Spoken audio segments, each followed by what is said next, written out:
Capítulo 49. A última carta. Este capítulo é baseado em 2 Timóteo. Paulo retorna à sua cela percebendo que seus inimigos não descansariam até que conseguissem sua morte. O fato de Paulo ter anunciado um Salvador crucificado e ressuscitado para aquela imensa multidão já era uma vitória. Sentado na cela sombria dia após dia, sabendo que com uma única palavra de Nero sua vida poderia ser sacrificada, Paulo pensou em Timóteo e decidiu mandar chamá-lo. Timóteo havia compartilhado do trabalho e dos sofrimentos de Paulo, e a amizade dele se tornou cada vez mais profunda, até que para Paulo, Timóteo passou a ser tudo o que um filho poderia ser para um pai honrado. Paulo estava ansioso para vê-lo. Mesmo nas melhores circunstâncias, Timóteo levaria vários meses para ir da Ásia Menor a Roma. Paulo sabia que sua vida não estava segura, e o apóstolo ditou o testemunho de que poderia não estar vivo para falar com Timóteo pessoalmente. O coração estava cheio de amorosa preocupação por seu filho no Evangelho e pela igreja que estava aos seus cuidados. O apóstolo pediu a Timóteo: torno a lembrar-lhe que mantenha viva a chama do dom de Deus que está em você mediante a imposição das minhas mãos, pois Deus não nos deu espírito de covardia, mas de poder, de amor e de equilíbrio. Portanto, não se envergonhe de testemunhar do Senhor, nem de mim, que sou prisioneiro dele, mas suporte comigo os sofrimentos pelo Evangelho segundo o poder de Deus. Em todo o longo serviço que prestou, Paulo nunca vacilou em sua fidelidade para com o Salvador. Diante dos fariseus carrancudos ou das autoridades romanas, dos pecadores condenados na masmorra da Macedônia, debatendo com marinheiros apavorados no navio naufragado ou sozinho diante de Nero, Paulo nunca havia se envergonhado da causa que ele representava. Nenhuma oposição nem perseguição tinha sido capaz de fazê-lo parar de apresentar Jesus. Verdadeiros ministros de Deus não rejeitarão dificuldades. Da fonte que nunca falha, eles tiram forças para vencer a tentação e para realizar os deveres que Deus coloca sobre eles. O coração deles deseja prestar um serviço aceitável. Eles transmitem esse conhecimento aos cristãos fiéis que, por sua vez, ensinam outros. E na carta, Paulo disse: procure apresentar-se a Deus aprovado como obreiro que não tem do que se envergonhar, que maneja corretamente a palavra da verdade. Fuja dos desejos malignos da juventude e siga a justiça, a fé, o amor e a paz com aqueles que de coração puro invocam o Senhor. Evite as controvérsias tolas e inúteis, pois você sabe que acabam em brigas.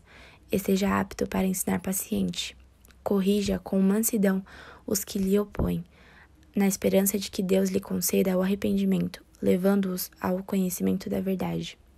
O apóstolo advertiu Timóteo contra falsos ensinadores que tentariam entrar na igreja.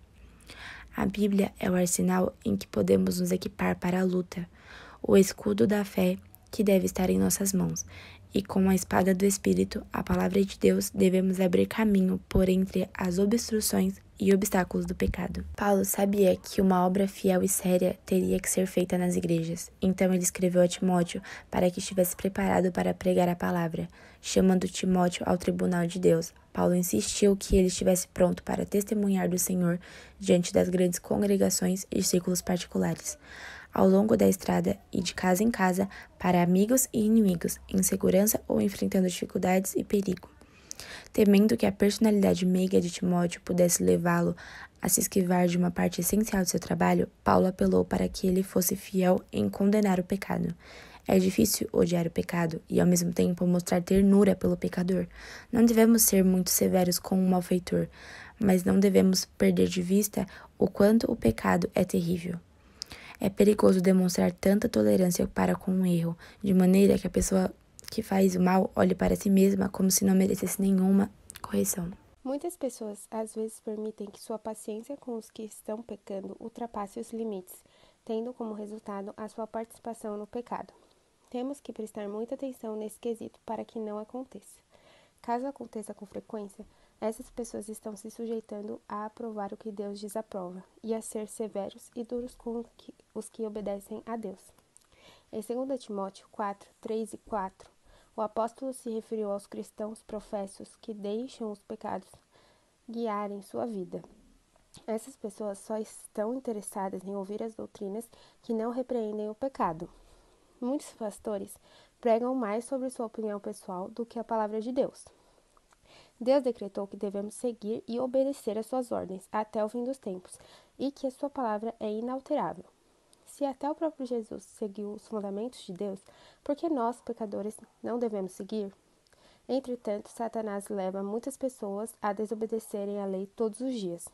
Como Paulo escreveu, muitos líderes e membros estão pisando nos mandamentos e isso alegra Satanás. Remédio para males sociais. O desprezo pela lei de Deus resulta em um desprezo cada vez maior pela religião, num crescente orgulho, amores pelos prazeres, desobediência aos pais e tolerância consigo mesmo. A pergunta é: o que pode ser feito para corrigir esses males? A resposta é simples: pregue a palavra. A Bíblia é uma transcrição da vontade de Deus. Devemos usá-la como um guia, para não perdermos tempo em coisas que não agradam a Deus.